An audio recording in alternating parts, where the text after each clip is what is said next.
And we are back again live. There's so many things. We have Benjamin White or Ben White, my good friend Ben White from Human Plus. We just got off the stage. It was so great to share the stage with you. What an amazing panel, man. Thank you for being here. Thank you. Likewise. How are you feeling today? I'm feeling really hyped, especially after being on the main stage and getting so much feedback on what we're doing all. And I just want to mention that Ben has been a part of a lot of gatherings that we do, in these day and age where we do like a day rave parties, coffee parties. We don't drink alcohol. We use his IV drips to kind of just get hydrated and get, full of nutrients and energy. But you also do something else. You've been working on a clinic, on stem cells, on peptides. You've been working using technology and AI. So give us some juice, man. Give us some juice. What you've been up to? What excites you the most? Yeah, I've been all chips in on this biohacking wellness, I think on my own life for the past, I'll say solidly 8 years. I think I discovered the term biohacking maybe 6 years ago, and it was just more of a social experiment on myself.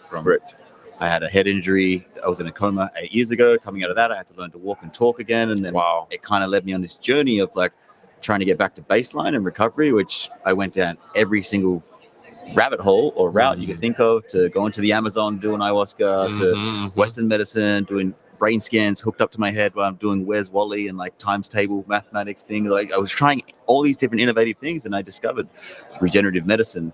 And it was the thing that moved the needle for me the most. And I was just like truly inspired by that. And I think this industry as a whole now, whether it's medicine, biohacking, technology, it's like it's at a hockey stick in a sense of like how fast it's going and rapidly changing. And I got the opportunity to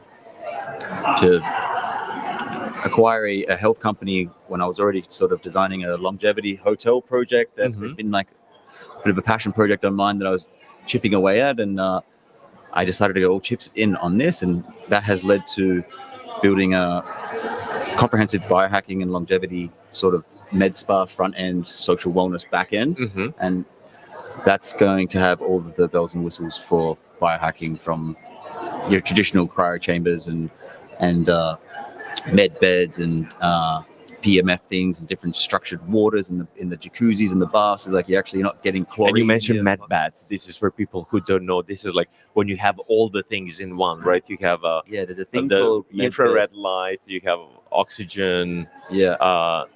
And everything else. So we're trying to develop where you're like stacking these stacking modalities on top of one another. Because what's the most important commodity we all struggle with at times is time. And it's like, if I can sit in a hyperbaric oxygen chamber while it's on a PEMF bed, while I'm listening to like binaural beats that's just taking me on a rewiring the neurology in my brain, there's like these different elements where some devices are already out that are doing this, and then we're just adding a little bit of extra flavor on so you're getting like a multi-sensory stimulations through all the ways that's possible. It's more like I really wanted to be around data-driven things. It's like the whole placebo thing is, all right, I'm the hyperbaric oxygen chamber actually doing anything? And I think it's one of the most studied things at the moment in biohacking. It's like things like wearables and what's going on with your biology. But like, so you're saying, we mentioned wearables and biomarkers and things. This what brings me to the topic of AI and how we can use this hyper-personalized wellness or approach to biohacking that's like individual,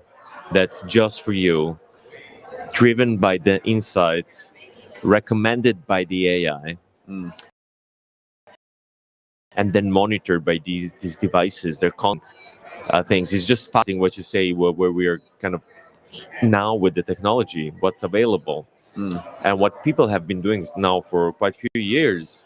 It's just what I've been also, as you said, doing this social experiment.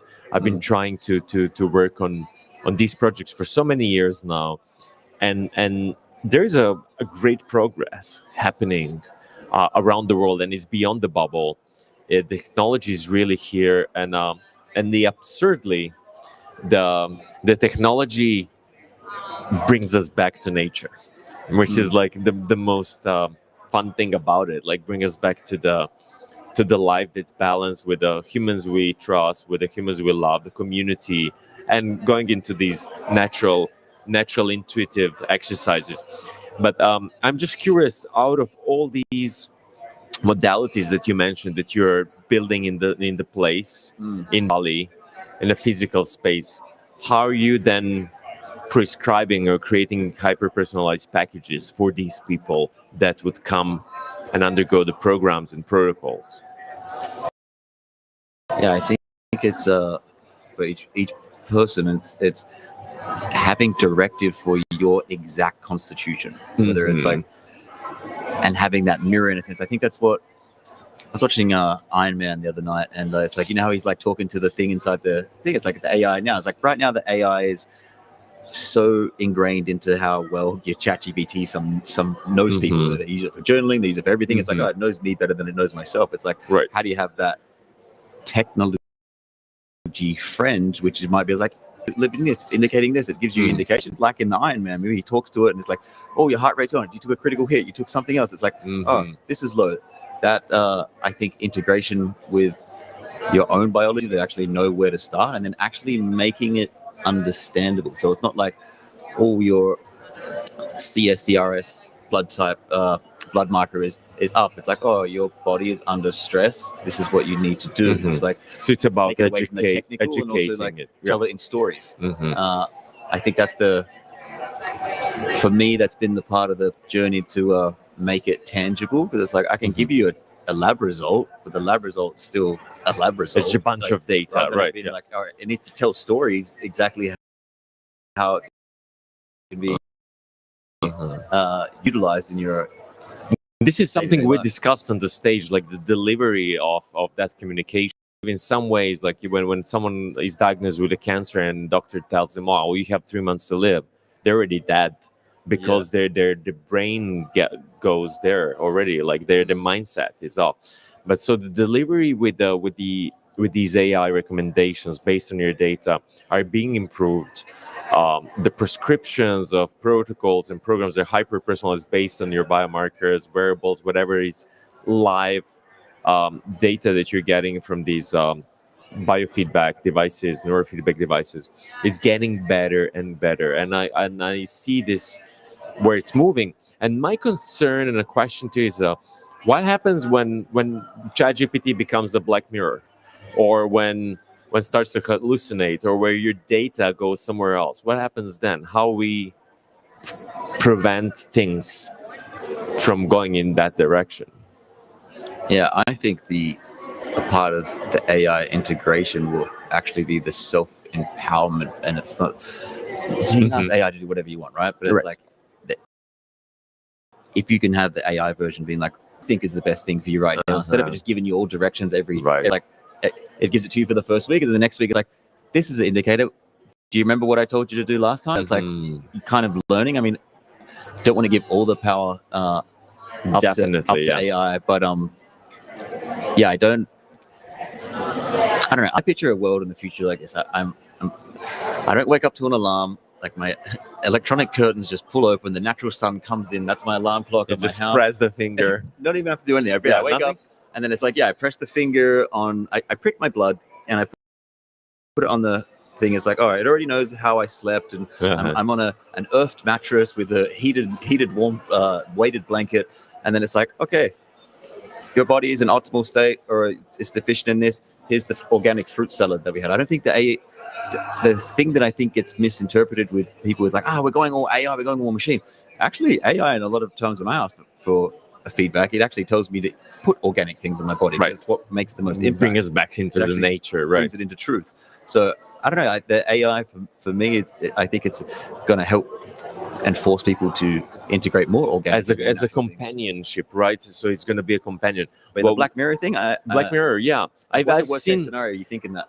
Yeah, so I've been following AI for many years. So, I started experiment 2015 at UCL in London, and what we discovered is that there is this Black Mirror where AI hallucinates or make mistakes much less than before.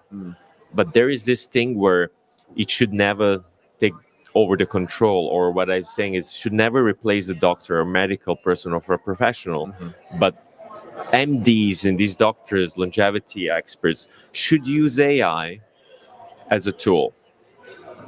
And the last year when the ChatGPT did their studies, like what's the best use or what's the most used case, it was about generating ideas and just random things. And this year was most popular use was using a ChatGPT as a therapist, right?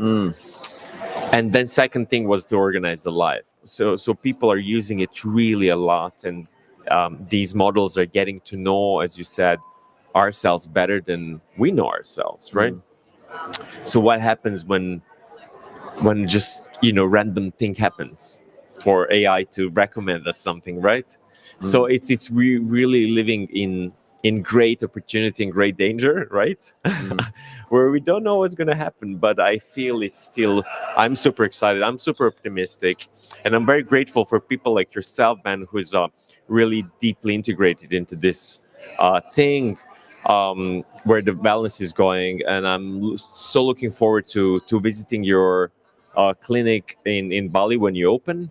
Can you tell us a bit more about Human Plus and what you're going to do there? Is it going to be somewhere in Canggu, or which area are you doing it? Do you have a partnership with somebody else there, or It's in Canggu, on Yep. Raya Canggu, right next to the Obsidian 2 gym. Okay. And we're doing collaborating partnership with Obsidian.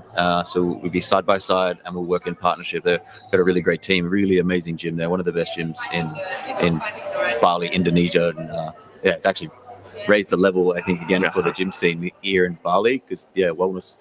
I think there's no other place in the world that does wellness like Bali, in a sense of like, I can throw a coin or a stone, sorry, from any place in Canggu and probably hit 5 gyms. That's like within that. Guys, within it's that fantastic. Yeah, it's fantastic. The fact states that it's fourth in the place in the world now when it comes to wellness, but it's slowly getting there to the first place.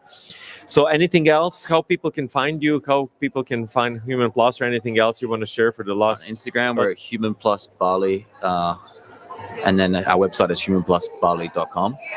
The one thing I wanted to go back on to what you said before about this AI Black Mirror thing. It's something, I look at it as like a worst. There's the worst case scenario, Yes. and then there's on the flip side the potential upside from it. And it's like I could almost say the same thing. It's like, well, I drive in my car and my car could malfunction and I could die. There's like always this sort of risk in anything that we do, and I think the integration point for AI is kind of just beginning, and I haven't seen it malfunction in a way yet where it's harmful to people. But I do agree with you when it's like, I don't think you should become dependent on that. And it actually breaks the question, like maybe the new generation of doctors, at this young generation, they're not going to do all the study so much. It's just like, oh, if AI can write it out and do all the literature and the textbook stuff, maybe the last amazing doctors potentially that are more like physical physician bases are going to be in this generation or this era,